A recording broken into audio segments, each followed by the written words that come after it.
Drama serial दाव की यानी और ये एपिसोड में आप देखेंगे कि आली निशा को कॉल करता है, उससे बात करता है और जब वो उसे वीडियो कॉल पे देखता है कि उसे चोट लगी हुई है तो उसे सवाल करता है, लेकिन निशा फिर टालमटोल से काम लेते और कहता है कि भाई कोई भी ऐसी बात नहीं है, परेशान होने की आपको ज़रूरत नहीं है, बस ऐसी छोटी सी चोट लग गई। और वो अपनी अम्मी के मुतालिक सवाल करती है।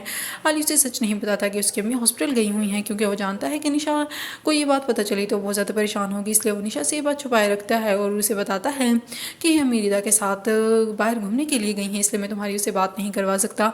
इस तरह निशा को भी तसल्ली हो जाती है कि अम्मी बिल्कुल ठीक हैं।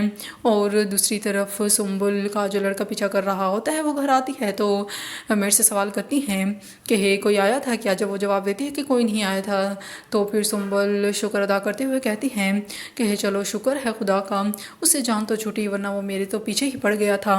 और दूसरी तरफ आली को ये लगता है कि उसे साद को हकीकत बता देनी चाहिए कि उसकी अम्मी हॉस्पिटलाइज्ड हैं, इसलिए वो साद को कॉल करता है और बताता है कि अभी हॉस्पिटल में हैं। जब साद ये बात सुनता है तो कहता है कि निशा ने तो मुझसे इस बारे में कोई भी जिक्र नहीं किया था। फिर आली उसे बताता है कि हमने निशा को कुछ भी नहीं बताया।